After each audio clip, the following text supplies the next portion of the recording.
তোমরা কি কখনো ভেবেছ আমরা এখন সবাই কি স্থির আছি নাকি গতিশীল? যদি আমি বলি তোমরা এই মুহূর্তেও ঘন্টায় হাজার হাজার কিলোমিটার বেগে চলছ, তাহলে কি বিশ্বাস করবে? আজকের ক্লাসে আমরা জানব স্থিতি, গতি এবং গতির অবাক করা রহস্য। বইয়ের ৮২ নম্বর পৃষ্ঠা খুলো, শুনবে এবং বইয়ের পাতায় চোখ রাখবে। দশম অধ্যায়, গতি। স্থিতি ও গতি আমাদের প্রতিদিনের অভিজ্ঞতার বিষয়। এই বিশ্বে কোনো বস্তু স্থির আবার কোনো বস্তু গতিশীল। প্রতিদিন আমাদের আশেপাশে নানা রকম স্থিতি ও গতি দেখতে পাই। বাড়িঘর, দালান কোঠা, রাস্তার ল্যাম্পপোস্ট, রাস্তার পাশে গাছ সব সময়ই দাঁড়িয়ে আছে, এরা স্থিতিতে আছে বা স্থির। চলমান বাস, চলন্ত গাড়ি, চলন্ত রিকশা, চলন্ত ট্রেন, এমনকি আমাদেরও হাঁটা চলা হলো গতির উদাহরণ। এই অধ্যায়ে আমরা স্থিতি ও গতি নিয়ে আলোচনা করব। এই অধ্যায় শেষে আমরা স্থিতি ও গতির পার্থক্য করতে পারব। সকল গতিই আপেক্ষিক তা ব্যাখ্যা করতে পারব। বিভিন্ন প্রকার গতির বৈশিষ্ট্য বর্ণনা করতে পারব। গতি সম্পর্কিত রাশিসমূহের গাণিতিক হিসাব করতে পারব। গতি সম্পর্কিত রাশি পরিমাপ করতে পারব। দূরত্ব ও দ্রুতি নির্ণয় করতে পারব। দ্রুতি পরিমাপে স্টপওয়াচ, থামা ঘড়ি সুনিপুণভাবে ব্যবহার করতে পারব। অতিরিক্ত গতি কিভাবে জীবনের জন্য ঝুঁকি বয়ে আনে তা ব্যাখ্যা করতে পারব। ভ্রমণকালীন নিরাপত্তা ব্যবস্থা ব্যাখ্যা করতে পারব। ভ্রমণকালে সঠিক নিরাপত্তা ব্যবস্থা গ্রহণে নিজে সচেতন হব এবং অন্যদেরকে সচেতন করব। পাঠ ১, স্থিতি ও গতি। আমাদের চারপাশে নানা রকম বস্তু রয়েছে।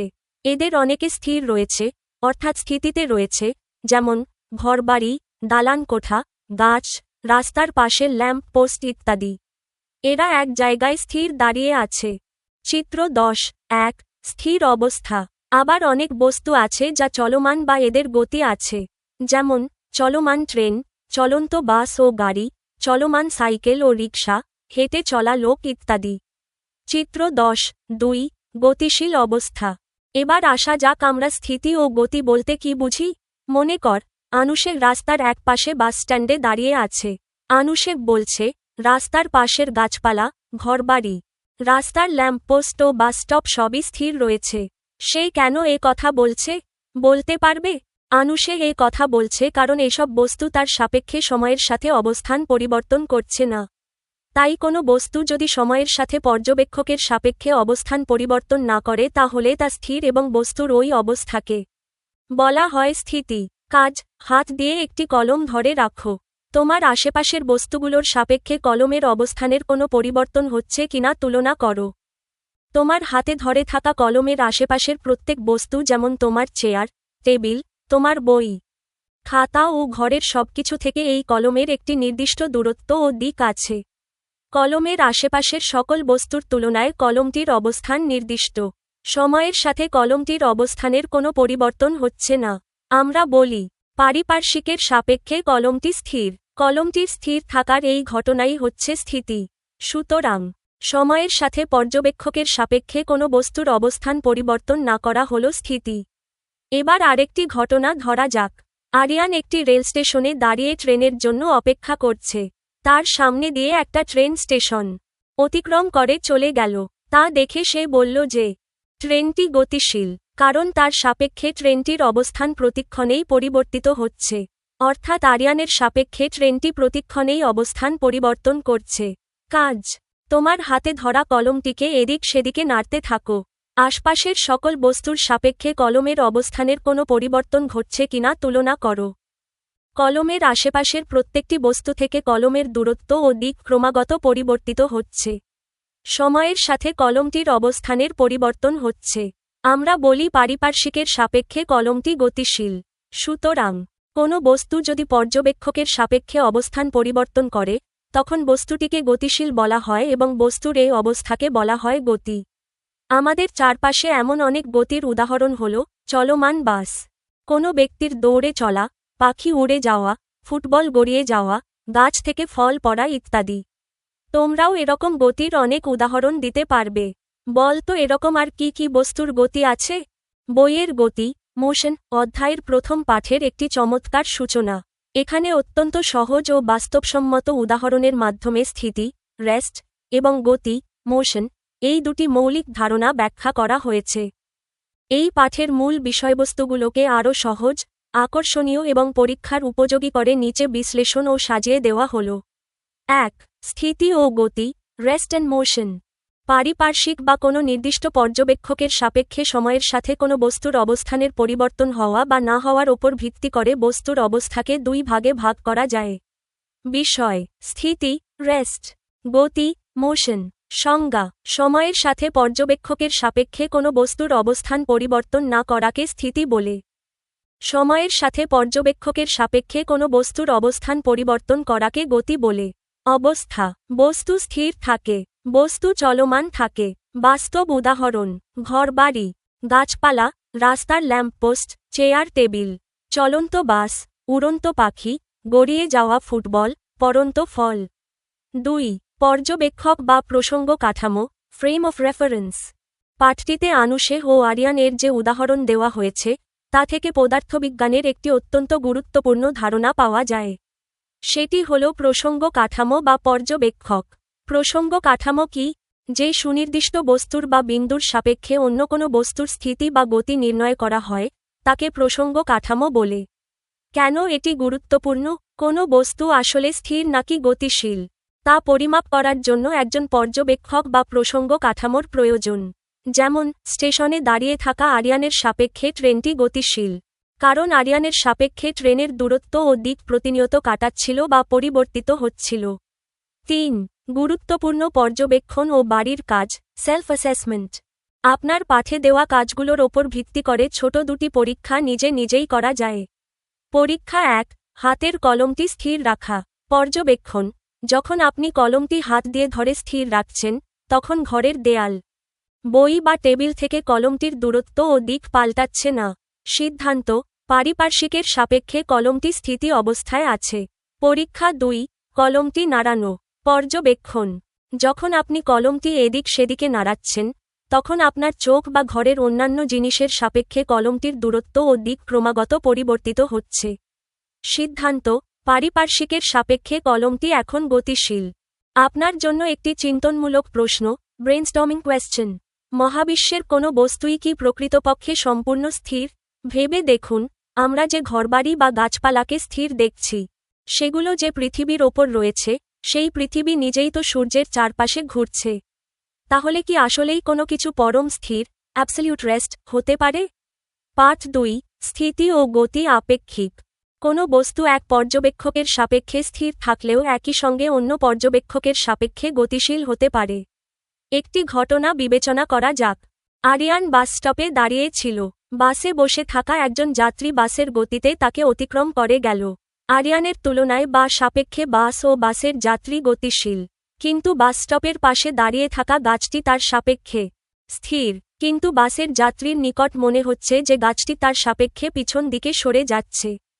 অর্থাৎ বাসস্টপের গাছটি বাসের যাত্রীর সাপেক্ষে গতিশীল।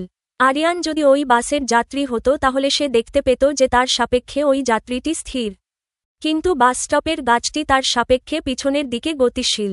একই গাছ আরিয়ানের সাপেক্ষে স্থির কিন্তু বাসের যাত্রীর সাপেক্ষে গতিশীল।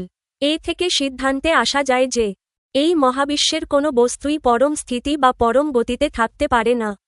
স্থিতি বা গতি কথা দুটি সম্পূর্ণ আপেক্ষিক এবং নির্ভর করে কে পর্যবেক্ষক তার উপর। কোনো বস্তু কোনো পর্যবেক্ষকের তুলনায় গতিশীল হলেও অন্য পর্যবেক্ষকের তুলনায় স্থির থাকতে পারে।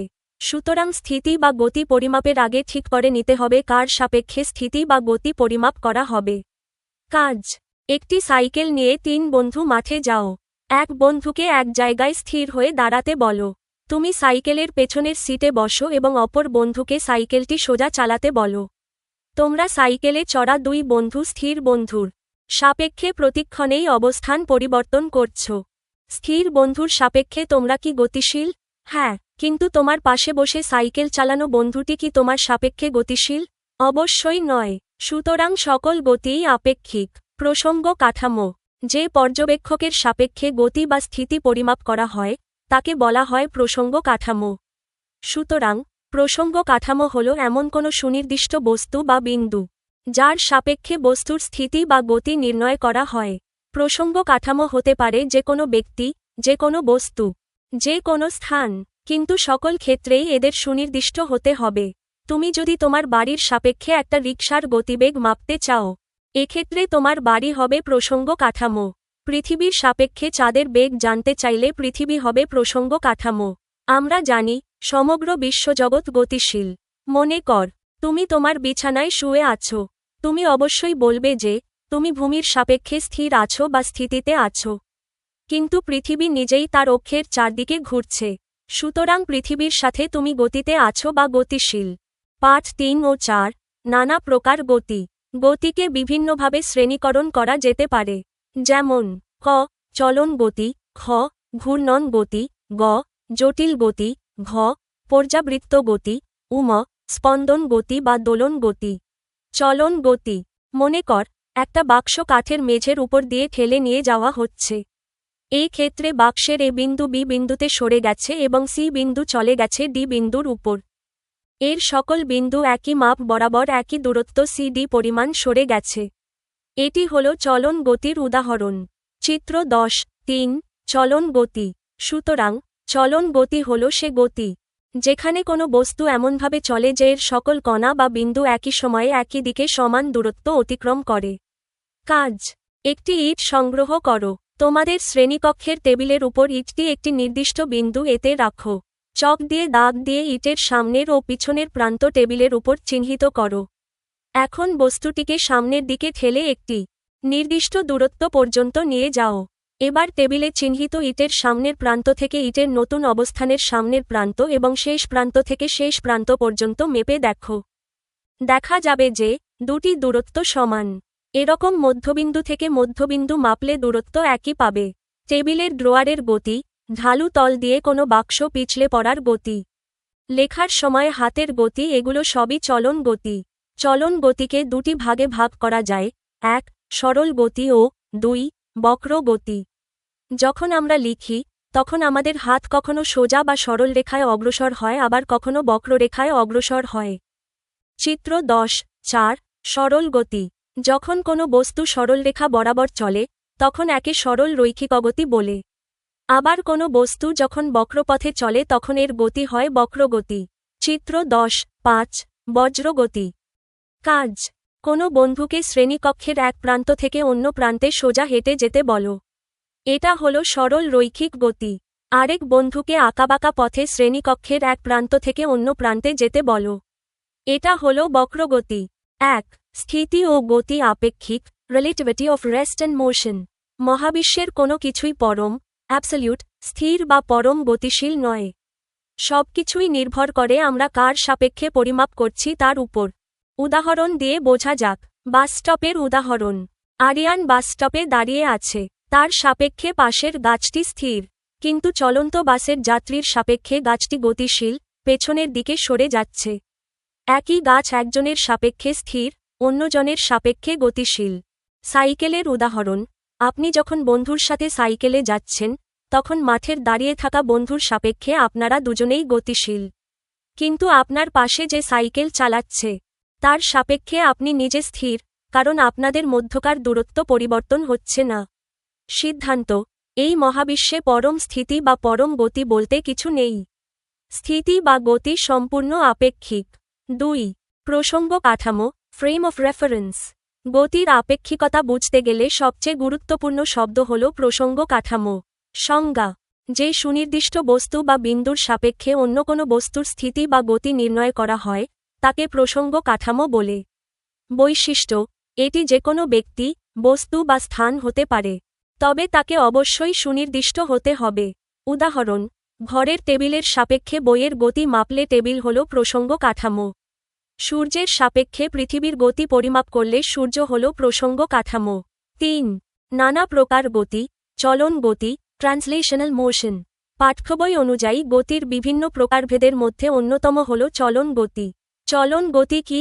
যখন কোনো বস্তু এমনভাবে চলে যে এর প্রতিটি কণা বা বিন্দু একই সময়ে একই দিকে সমান দূরত্ব অতিক্রম করে, তখন তাকে চলন গতি বলে।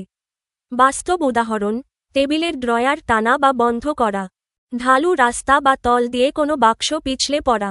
লেখার সময় হাতের গতি। চলন গতির প্রকারভেদ। চলন গতি প্রধানত 2 প্রকার। গতির নাম। সংজ্ঞা। উদাহরণ। 1. সরল রৈখিক গতি, লিনিয়ার মোশন। যখন কোনো বস্তু সোজা বা সরল রেখা বরাবর পথ অতিক্রম করে। সোজা রাস্তায় গাড়ির চলন, সোজা হেঁটে যাওয়া। 2. বক্র গতি, কার্ভিলিনিয়ার মোশন। যখন কোনো বস্তু আঁকাবাঁকা বা বক্র পথে পথ অতিক্রম করে। সাপ বা পিঁপড়ের আঁকাবাঁকা চলা, আঁকাবাঁকা রাস্তায় সাইকেল চালানো। আপনার জন্য একটি ছোট প্রশ্ন, কুইজ। আপনি যখন রাতে নিজের বিছানায় চুপচাপ শুয়ে থাকেন, তখন আপনি পৃথিবীর সাপেক্ষে স্থির নাকি গতিশীল? আর সূর্যের সাপেক্ষে আপনি স্থির নাকি গতিশীল? ভেবে দেখুন তো, উত্তরটি কী হতে পারে? পাঠ 5।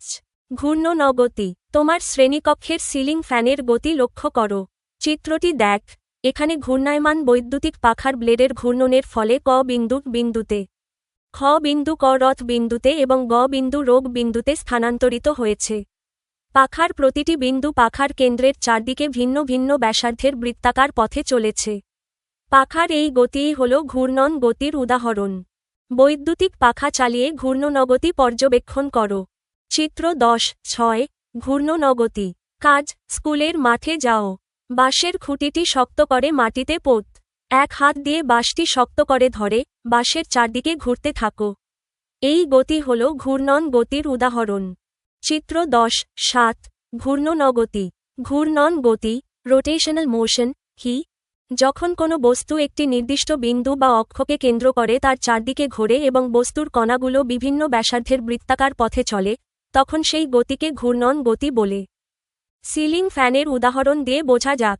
সিলিং ফ্যানের একদম মাঝখানের বিন্দুটি বা অক্ষটি স্থির থাকে। ফ্যানটি যখন ঘোরে, তখন তার পাখার ওপরের প্রতিটি বিন্দু, যেমন আপনার বইয়ের ক, খ, গ বিন্দু, কেন্দ্রের চারদিকে গোল হয়ে ঘোরে। কেন্দ্র থেকে পাখার গোড়ার বিন্দুর দূরত্ব কম, তাই সেটি ছোট গোল বা বৃত্তাকার পথে ঘোরে। আবার পাখার ডগার বা শেষের বিন্দুর দূরত্ব বেশি, তাই সেটি বড় বৃত্তাকার পথে ঘোরে। অর্থাৎ বিন্দুর অবস্থান ভেদে তাদের ঘূর্ণন পথের ব্যাসার্ধ আলাদা আলাদা, ভিন্ন ভিন্ন হয়। ঘূর্ণন গতির কিছু বাস্তব উদাহরণ। আমাদের চারপাশে প্রতিনিয়ত আমরা ঘূর্ণন গতির অনেক উদাহরণ দেখতে পাই। বৈদ্যুতিক পাখা বা সিলিং ফ্যানের গতি, ফ্যানের পাখাগুলোর ঘোরা। লাটিমের গতি। লাটিম যখন তার সরু পেরেকের ডগাটিকে কেন্দ্র করে ঘুরতে থাকে। ঘড়ির কাঁটার গতি, ঘড়ির সেকেন্ড, মিনিট বা ঘণ্টার কাঁটাগুলোর কেন্দ্রকে ঘিরে ঘোরা। সাইকেল বা গাড়ির চাকার গতি। চাকাটি যখন তার অক্ষ বা এক্সেলকে কেন্দ্র করে ঘোরে। বাঁশের খুঁটি ধরে ঘোরা, মাঠে কোনো খুঁটি হাত দিয়ে শক্ত করে ধরে তার চারপাশে বৃত্তাকার দৌড়ানো। চলন গতি ও ঘূর্ণন গতির মধ্যে পার্থক্য কী? সহজে মনে রাখার জন্য এই দুই গতির মূল পার্থক্যটি দেখে নেওয়া যাক। বৈশিষ্ট্য: চলন গতি, ট্রান্সলেশনাল মোশন। ঘূর্ণন গতি, রোটেশনাল মোশন। গতিপথ: বস্তুটি সোজা বা বক্রপথে চলে, কিন্তু ঘোরে না।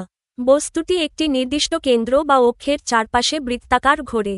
কণাসমূহের দূরত্ব: বস্তুর প্রতিটি কণা একই সময়ে একই দিকে সমান দূরত্ব অতিক্রম করে। বস্তুটির কণাগুলো কেন্দ্র থেকে দূরত্ব অনুযায়ী ভিন্ন ভিন্ন ব্যাসার্ধের বৃত্তাকার পথ অতিক্রম করে। উদাহরণ: টেবিলের ড্রয়ার টানা, হাত দিয়ে সোজা লাইনে লেখা। ঘড়ির কাঁটা, লাটিম বা ফ্যানের ব্লেডের ঘূর্ণন। আপনার জন্য একটি মজার প্রশ্ন: একটি চলন্ত সাইকেলের চাকার গতি কেমন গতি? এটি কি শুধুই ঘূর্ণন গতি, নাকি এর মধ্যে চলন গতিও লুকিয়ে আছে? একটু ভেবে দেখুন তো। পাঠ 6। ঘূর্ণন চলন গতি বা জটিলগতি। তোমরা সাইকেলের চাকার গতি লক্ষ্য করেছ নিশ্চয়ই। সাইকেলের চাকা ঘুরতে ঘুরতে অগ্রসর হয় বা পথ চলে। এই গতির যেমন ঘূর্ণন আছে তেমন চলন আছে। এই গতিকে ঘূর্ণন চলন গতি বা জটিলগতি বলে। গড়িয়ে যাওয়া বলের গতি। ড্রিল মেশিনের গতি হল ঘূর্ণন চলন গতির উদাহরণ। কাজ: স্কুলের মাঠে কোনো বন্ধুকে সাইকেল চালাতে বলো। সাইকেল চলার সময় এর চাকার গতি লক্ষ্য করো। চাকা দুটি কি করছে? ঘুরছে। চাকা কিসের চারদিকে ঘুরছে? চাকা কোনো দূরত্ব অতিক্রম করছে কি? চাকা দুটি এদের কেন্দ্রবিন্দুর চারদিকে ঘুরতে থাকে এবং প্রতিবারই কিছুটা দূরত্ব অতিক্রম করে। এখানে ঘূর্ণন গতি ও চলন গতি একসাথে কাজ করে। এই গতি ঘূর্ণন চলন গতির উদাহরণ। চমৎকার! আপনি বিজ্ঞানের খুবই আকর্ষণীয় এবং বাস্তবসম্মত একটি গতি সম্পর্কে তুলে ধরেছেন, ঘূর্ণন চলন গতি বা জটিল গতি, কমপ্লেক্স অর রোলিং মোশন। সহজ কথায়, এটি হলো এমন এক ধরনের গতি যেখানে ঘূর্ণন গতি এবং চলন গতি একই সাথে ঘটে। আপনার দেওয়া পাঠ্য অংশের মূল কথাগুলো নিচে সহজভাবে সাজিয়ে দেওয়া হল। ঘূর্ণন চলন গতি বা জটিল গতি কি? যখন কোনো বস্তু একই সাথে ঘুরতে ঘুরতে সামনের দিকে অগ্রসর হয়, অর্থাৎ পথ অতিক্রম করে, তখন তার সেই গতিকে ঘূর্ণন চলন গতি বা জটিল গতি বলে। সাইকেলের চাকার উদাহরণ দিয়ে বোঝা যাক। আপনি যখন মাঠে সাইকেল চালান, তখন চাকাটি দুটি কাজ একসাথে করে। ঘূর্ণন, চাকাটি তার নিজের অক্ষ বা কেন্দ্রের চারপাশে গোল হয়ে ঘুরতে থাকে, ঘূর্ণন গতি। চলন, ঘোরার পাশাপাশি সাইকেলটি মাঠের এক প্রান্ত থেকে অন্য প্রান্তে এগিয়ে যায় বা অবস্থান পরিবর্তন করে, চলন গতি। যেহেতু এখানে ঘূর্ণন ও চলন দুটি গতিই একসাথে কাজ করছে, তাই চাকার এই গতিটিই হল ঘূর্ণন চলন গতি বা জটিল গতি। জটিল গতির কিছু বাস্তব উদাহরণ। বাস্তব জীবনে আমরা এই গতিটি প্রায়ই দেখে থাকি। গড়িয়ে যাওয়া বলের গতি। মাটিতে একটি ফুটবল বা ক্রিকেট বল ছুড়ে দিলে সেটি ঘুরতে ঘুরতে সামনের দিকে এগিয়ে যায়। ড্রিল মেশিনের গতি। দেয়ালে বা কাঠে ছিদ্র করার সময় ড্রিল মেশিনের মাথায় থাকা স্ক্রুটি একই সাথে ঘোরে এবং কাঠের ভেতরে ঢুকতে থাকে, অগ্রসর হয়। স্ক্রু ড্রিভারের গতি। স্ক্রু ঘোরানোর সময় সেটি নিজের অক্ষে ঘোরে এবং ভেতরের দিকে অগ্রসর হয়। সিলিন্ডার বা রোলারের গতি। রাস্তা সমান করার রোলার গাড়ি যখন চলে, তখন এর বড় চাকাটি ঘুরতে ঘুরতে সামনে এগিয়ে যায়। গতির তিনটি মূল রূপ, এক নজরে তুলনা। আমরা এ পর্যন্ত যে তিনটি প্রধান গতি শিখলাম, তাদের মধ্যকার মূল পার্থক্যটি খুব সহজে বুঝে নেওয়া যাক। গতির নাম। বস্তুর অবস্থা। সহজ উদাহরণ। ১. চলন গতি। বস্তুটি না ঘুরে শুধু সোজা বা বাঁকা পথে এগিয়ে যায়। টেবিলের ড্রয়ার টানা। ২. ঘূর্ণন গতি। বস্তুটি এক জায়গায় স্থির থেকে শুধু ঘোরে, সামনে এগিয়ে যায় না। ঘরের সিলিং ফ্যান। ৩. জটিল গতি। বস্তুটি ঘোরার পাশাপাশি সামনে এগিয়ে যায়, ঘূর্ণন প্লাস চলন। চলন্ত সাইকেলের চাকা। আপনার জন্য একটি প্রশ্ন। আমরা যখন হাতঘড়ির চাবি ঘুরিয়ে দম দিই বা দেয়াল ঘড়ির পেন্ডুলাম দুলতে দেখি, সেগুলো কি জটিল গতি? নাকি অন্য কোনো গতি? একটু ভেবে বলুন তো। পাঠ ৭। পর্যাবৃত্ত গতি। ঘড়ির কাঁটার গতি লক্ষ্য করো। সেকেন্ডের কাঁটাটি প্রতি ১ মিনিটে একবার এর কেন্দ্রবিন্দুর চারদিকে ঘুরে আসে। কাঁটাটি বারবার একটি পথে একই বেগে ঘুরছে, অর্থাৎ এর গতির পুনরাবৃত্তি ঘটছে। এই ধরনের গতি হল পর্যাবৃত্ত গতি। তোমার স্কুলের বার্ষিক ক্রীড়া প্রতিযোগিতায় ৪ পাক দৌড়ের কথা মনে করো। মনে করো, তুমি মাঠের এক কোণায় দাঁড়িয়ে আছো। ৪ পাক দৌড়ের একজন প্রতিযোগী তোমাকে একই দিক থেকে ৪ বার অতিক্রম করে যাবে। এটাও পর্যাবৃত্ত গতি। ঘড়ির কাঁটার গতি, পাকদৌড়ের গতি, বৈদ্যুতিক পাখার গতি হল পর্যাবৃত্ত গতি। সুতরাং, কোনো গতিশীল বস্তু যদি নির্দিষ্ট সময় পর পর একই পথ বারবার অতিক্রম করে, তাহলে সে গতিকে পর্যাবৃত্ত গতি বলে। চিত্র ১০.৮ পর্যাবৃত্ত গতি। কাজ। ভালো করে ফোলানো একটা ফুটবলকে প্রথমে উলম্ব বরাবর মেঝের দিকে ছুড়ে দাও, সোজা নিচের দিকে। বলটি যখন মেঝেতে ধাক্কা খেয়ে ওপরের দিকে ফিরে আসবে, তখন আবারও তাকে নিচে ঠেলে দাও, বারবার এটা করতে থাকো। এই ক্ষেত্রে বলের গতি হল পর্যাবৃত্ত গতি, কারণ এর গতির একটা অংশের পুনরাবৃত্তি ঘটতে থাকে। তুমি যখন বলটাকে বারবার হাত দিয়ে নিচে ঠেলে দিচ্ছ, তখন তোমার হাতের গতিও পর্যাবৃত্ত। এবার তোমাদের দৈনন্দিন অভিজ্ঞতা থেকে এরকম পর্যাবৃত্ত গতির উদাহরণ দাও। বিজ্ঞানের অত্যন্ত চমৎকার এবং শৃঙ্খলাবদ্ধ একটি গতি নিয়ে আমরা এবার আলোচনা করব, তা হল পর্যাবৃত্ত গতি, পিরিয়ডিক মোশন। আমাদের চারপাশের প্রকৃতির অনেক কিছুই একটি নির্দিষ্ট নিয়ম ও সময় মেনে চলে, আর এই নিয়মের পেছনে রয়েছে পর্যাবৃত্ত গতি। আপনার দেওয়া পাঠ্য অংশের মূল বিষয়গুলো নিচে সহজ ও আকর্ষণীয়ভাবে সাজিয়ে দেওয়া হল। পর্যাবৃত্ত গতি, পিরিয়ডিক মোশন কি? যদি কোনো গতিশীল বস্তু একটি নির্দিষ্ট সময় পর পর একই পথ দিয়ে একই দিকে বারবার অতিক্রম করে, তবে সেই বস্তুর গতিকে পর্যাবৃত্ত গতি বলা হয়। ঘড়ির কাঁটার উদাহরণ দিয়ে বোঝা যাক। ঘড়ির সেকেন্ডের কাঁটাটি প্রতি ৬০ সেকেন্ড বা ১ মিনিট পর পর ঠিক একই বিন্দু অতিক্রম করে। এটি সবসময় একই দিকে ঘোরে, ডান দিকে, এবং একই গতিতে ঘোরে।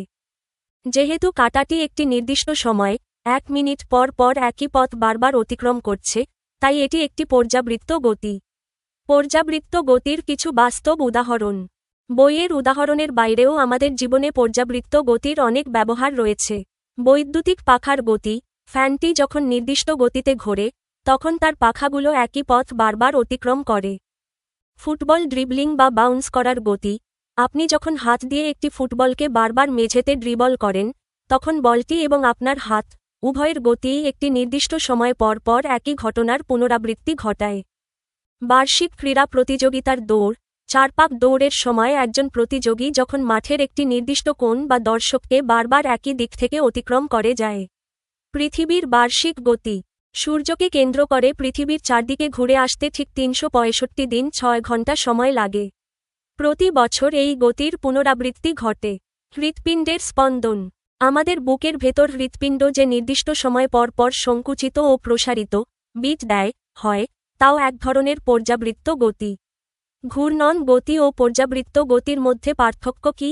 অনেক সময় এই দুটি গতি আমাদের কাছে একই মনে হতে পারে, তবে এদের মধ্যে একটি সূক্ষ্ম ও মজার পার্থক্য রয়েছে। বৈশিষ্ট্য: ঘূর্ণন গতি, রোটেশনাল মোশন; পর্যাবৃত্ত গতি, পিরিয়ডিক মোশন। মূল শর্ত: বস্তুটিকে অবশ্যই কোনো নির্দিষ্ট অক্ষ বা কেন্দ্রের চারদিকে বৃত্তাকার ঘুরতে হবে। গতিশীল বস্তুটিকে একটি নির্দিষ্ট সময় পর পর একই পথ বারবার অতিক্রম করতে হবে। পথটি বৃত্তাকার, উপবৃত্তাকার বা সরলরৈখিক যেকোনো কিছু হতে পারে।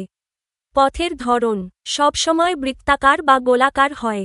গোলাকার হতে পারে ঘড়ির কাঁটা, আবার সরলরৈখিকও হতে পারে মেঝেতে ড্রিবল করা বল।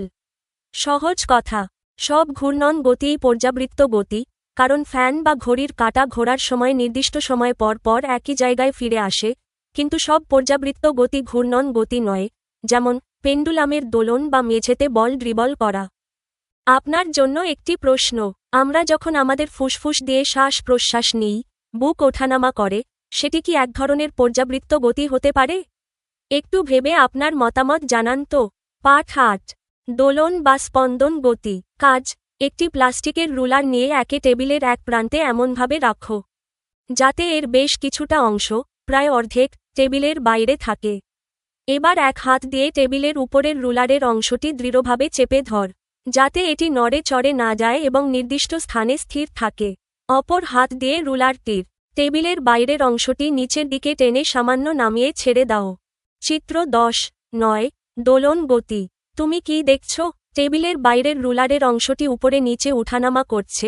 চিত্র 10(9) এই ধরনের গতিকে দোলন গতি বা স্পন্দন গতি বলে।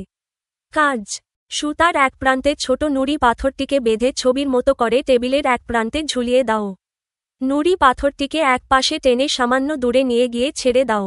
পাথরটি প্রথমে যে স্থির অবস্থান থেকে টেনে নেয়া হয়েছিল, সেই অবস্থানে ফিরে আসবে। এরপর পাথরটি আবার স্থির অবস্থানের বিপরীত দিকে চলে যাবে। কিছু দূরে যাবার পর আবার স্থির অবস্থানে ফিরে এসে যেদিকে টানা হয়েছিল সেদিকে যাবে। এভাবে পাথরটি এর স্থির অবস্থানের দুই দিকে দুলতে থাকবে। এই দোলন হল পাথরের স্থির অবস্থানের দুই পাশে অগ্রপশ্চাৎ গতি। চিত্র 10(10) পাথরের এই গতিকে দোলন গতি বা স্পন্দন গতি বলে। চিত্র 10(10) স্পন্দন গতি। সুতরাং দোলন গতি বা স্পন্দন গতি হল সেই পর্যাবৃত্ত গতি, যেখানে কোনো বস্তু একটি অবস্থানের দুই পাশে সমানভাবে চলে বা গতিশীল। দেয়ালঘড়ির দোলকের গতি দোলন গতি। বিজ্ঞানের একটি অত্যন্ত চমৎকার ও কৌতূহলোদ্দীপক গতি নিয়ে আমরা এবার আলোচনা করব, তা হল দোলন গতি বা স্পন্দন গতি, অসিলেটরি অর ভাইব্রেশনাল মোশন। এটি আসলে আমরা আগের পাঠে যে পর্যাবৃত্ত গতি পড়েছি তারই একটি বিশেষ রূপ। পাঠ্য অংশটির সহজ বিশ্লেষণ এবং মূল বিষয়গুলো নিচে সুন্দরভাবে সাজিয়ে দেওয়া হল। দোলন বা স্পন্দন গতি, অসিলেটরি মোশন কি? যদি কোনো পর্যাবৃত্ত গতিসম্পন্ন বস্তু তার গতিপথের অর্ধেক সময় একটি নির্দিষ্ট দিকে এবং বাকি অর্ধেক সময়ে তার বিপরীত দিকে চলে, তবে সেই গতিকে দোলন গতি বা স্পন্দন গতি বলে। সহজ কথায়, একটি বস্তু তার একদম মাঝখানের বা স্থির অবস্থানের ইকুইলিব্রিয়াম পজিশন দুই পাশে যখন সমানভাবে ডানে বামে বা উপরে নিচে যাতায়াত করতে থাকে, তখন তাকে দোলন গতি বলে। রুলার ও পাথরের উদাহরণ দিয়ে বোঝা যাক। টেবিলে রাখা রুলারের বাইরের অংশটি টেনে ছেড়ে দিলে সেটি তার স্থির অবস্থান থেকে একবার উপরে উঠছে, আবার নিচে নামছে। এই উপরে নিচে ওঠানামা করার গতিই হল স্পন্দন গতি। সুতা ও পাথর দোলক। সুতায় বাঁধা পাথরটিকে একপাশে টেনে ছেড়ে দিলে সেটি প্রথমে মাঝখানের স্থির অবস্থানে ফিরে আসে, কিন্তু সেখানে না থেমে গতি জড়তার কারণে সেটি উল্টো দিকে চলে যায়। এরপর আবার স্থির অবস্থানে ফিরে আসে। এভাবে স্থির অবস্থানের দুই পাশে পাথরটির অবিরাম যাতায়াতই হল দোলন গতি। দোলন বা স্পন্দন গতির কিছু বাস্তব উদাহরণ। আমাদের চারপাশের চিরচেনা কিছু উদাহরণ দেখে নেওয়া যাক। দেয়ালঘড়ির দোলক, পেন্ডুলাম, পুরনো দিনের বড় দেয়ালঘড়ির নিচে যে দোলকটি ডানে বামে দুলতে থাকে। দোলনায় দোলা শিশু, পার্কের দোলনায় কোনো শিশুকে ধাক্কা দিয়ে ছেড়ে দিলে তার যে গতি তৈরি হয়। গিটারের তারের কম্পন, গিটারের তারে আঙুল দিয়ে টোকা দিলে তারটি খুব দ্রুত উপরে নিচে কাঁপতে থাকে। এই অতি দ্রুত কম্পনও এক ধরনের স্পন্দন গতি। সুরশলাকা, টিউনিং ফর্ক, সুরশলাকায় আঘাত করলে এর বাহু দুটি যেভাবে কাঁপতে থাকে। পর্যাবৃত্ত গতি ও দোলন গতির মধ্যকার সম্পর্ক।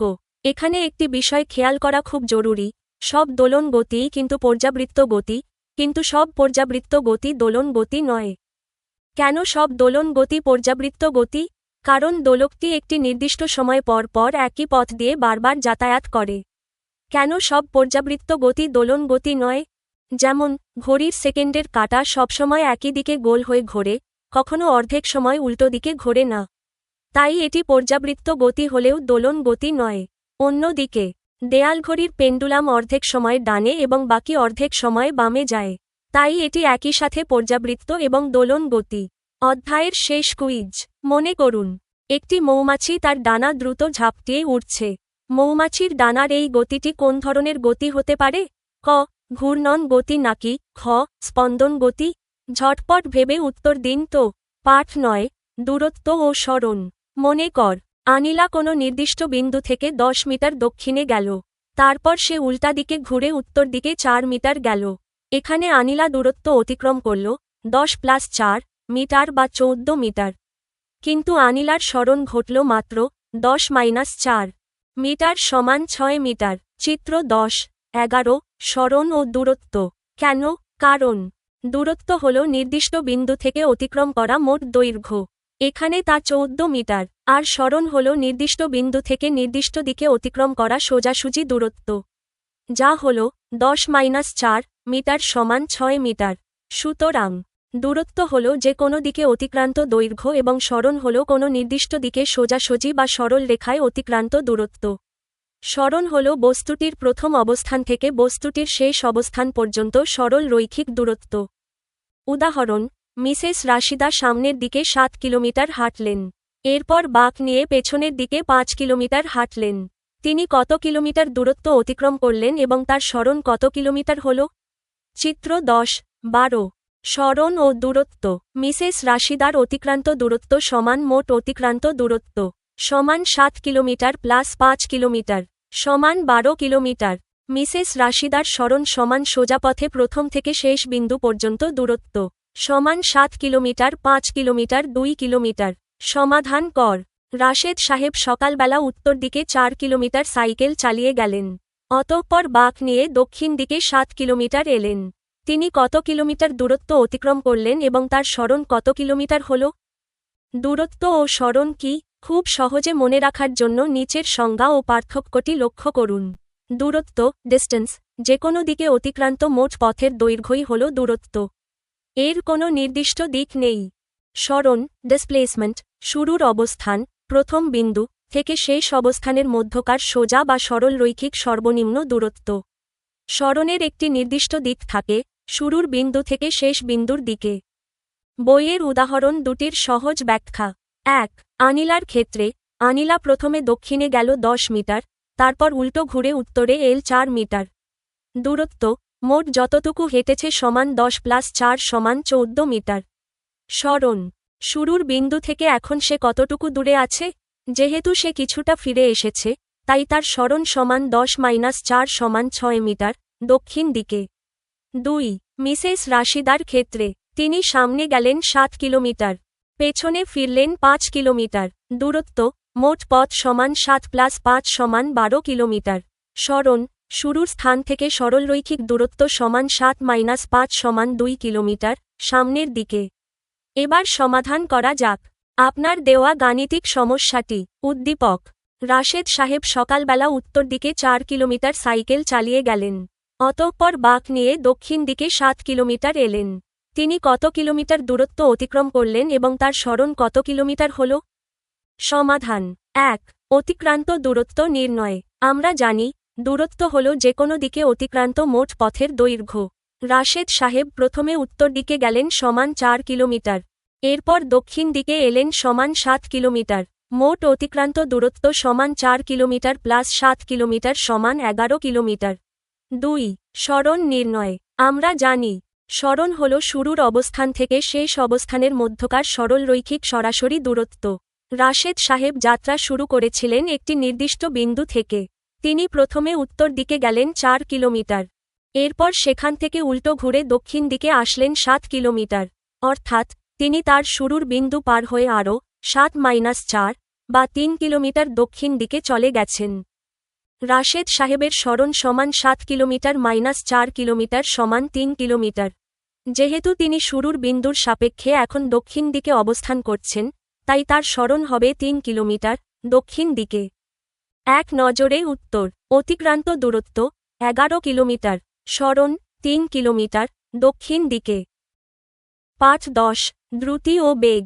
মনে কর স্কুল ছুটির পর আনিলা ও নৌসিন নভোথিয়েটারে গেল। দুজনেই বিকাল 5টায় রওনা করল। আনিলা নভোথিয়েটারে পৌঁছালো 5টা 30 মিনিটে আর নৌসিন পৌঁছালো 5টা 10 মিনিটে। কে বেশি দ্রুত গেল?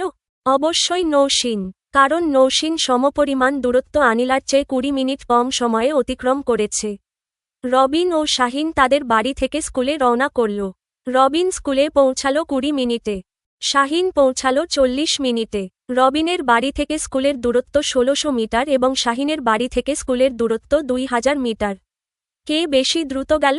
এখানে রবিন কম দূরত্ব অতিক্রম করেছে এবং শাহিন বেশি দূরত্ব অতিক্রম করেছে। কে বেশি দ্রুত গেল তা বের করতে আমাদের বের করতে হবে যে কোনো একটি নির্দিষ্ট সময়ে তারা কতটুকু দূরত্ব অতিক্রম করেছে। মনে করা যাক এই নির্দিষ্ট সময় হল 1 মিনিট। 1 মিনিটে রবিনের অতিক্রান্ত দূরত্ব সমান 1620 সমান 80 মিটার। 1 মিনিটে শাহিনের অতিক্রান্ত দূরত্ব সমান 2040 সমান 50 মিটার। সুতরাং রবিন বেশি দ্রুত স্কুলে গেল, কারণ সে 1 মিনিটে বেশি দূরত্ব অতিক্রম করেছে। সুতরাং কোনো গতিশীল বস্তুর দ্রুতি হল একক সময়ে অতিক্রান্ত দূরত্ব। এটাকে এভাবেও বলা যায় দ্রুতি সমান দূরত্ব, দূরত্ব অতিক্রম করতে প্রয়োজনীয় সময়। দূরত্ব মাপা হয় মিটারে, একে সংক্ষেপে মি দিয়ে বোঝানো হয়। সময় মাপা হয় সেকেন্ডে, একে সংক্ষেপে বোঝানো হয় সে দিয়ে। উদাহরণ, একটি গাড়ি 3 সেকেন্ডে 60 মিটার দূরত্ব অতিক্রম করল। এর দ্রুতি কত? দ্রুতি সমান দূরত্ব, দূরত্ব অতিক্রম করতে প্রয়োজনীয় সময় সমান 60 মিটার 3 সেকেন্ড সমান 20 মিটার সেকেন্ড। 1. দ্রুতি স্পিড কি? কোনো গতিশীল বস্তু একক সময়ে, যেমন 1 সেকেন্ড বা 1 মিনিটে যে দূরত্ব অতিক্রম করে তাকে তার দ্রুতি বলে। দ্রুতির কোনো নির্দিষ্ট দিক থাকে না, শুধু মান থাকে। দ্রুতি সমান দূরত্ব ভাগ সময়। একক। দূরত্বের একক হল মিটার, মিটার, এবং সময়ের একক হল সেকেন্ড, সে। তাই দ্রুতির একক হল মিটার, সেকেন্ড, মিটার, সেকেন্ড বা এম.এস। সহজ উদাহরণ, একটি গাড়ি 3 সেকেন্ডে 60 মিটার গেল। তার দ্রুতি হবে 60 ভাগ 33 সমান 20 মিটার সেকেন্ড। সমাধান কর। নাহিয়ান কলেজের ক্রীড়া প্রতিযোগিতায় 4 পাক দৌড়ে 5000 মিটার 25 মিনিটে গেল। তার দ্রুতি কত? উদ্দীপক। নাহিয়ান কলেজের ক্রীড়া প্রতিযোগিতায় 4 পাক দৌড়ে 5000 মিটার 25 মিনিটে গেল। তার দ্রুতি কত? সমাধান। এখানে দেওয়া আছে অতিক্রান্ত দূরত্ব সমান 5000 মিটার, প্রয়োজনীয় সময় সমান 25 মিনিট। আমরা জানি বিজ্ঞানের হিসাবের ক্ষেত্রে সময়কে সাধারণত সেকেন্ডে রূপান্তর করে নিতে হয়। সময় সমান 25 মিনিট সমান 25 সেকেন্ড সমান 1500 সেকেন্ড। এখন সূত্রানুযায়ী নাহিয়ানের দ্রুতি সমান অতিক্রান্ত দূরত্ব ভাগ প্রয়োজনীয় সময়। নাহিয়ানের দ্রুতি সমান 5000 মিটার ভাগ 1500 সেকেন্ড সমান 333 মিটার সেকেন্ড। উত্তর, নাহিয়ানের দ্রুতি প্রায় 333 মিটার সেকেন্ড, অথবা মিনিটে হিসাব করলে 1 মিনিটে তার অতিক্রান্ত দূরত্ব হবে 5,25,000 সমান 200 মিটার মিনিট। বেগ। কোনো নির্দিষ্ট দিকে দ্রুতিকে বলা হয় বেগ। মনে কর লুবাবা উত্তর দিকে 10 সেকেন্ডে 15 মিটার গেল। তার বেগ কত হবে? বেগ সমান 15 মিটার 10 সেকেন্ড সমান 5 মিটার প্রতি সেকেন্ড। উত্তর দিকে বেগের মান বলার সাথে দিকও উল্লেখ করতে হবে, কারণ বেগের মান ও দিক উভয়ই আছে, কিন্তু দ্রুতির শুধু মান আছে।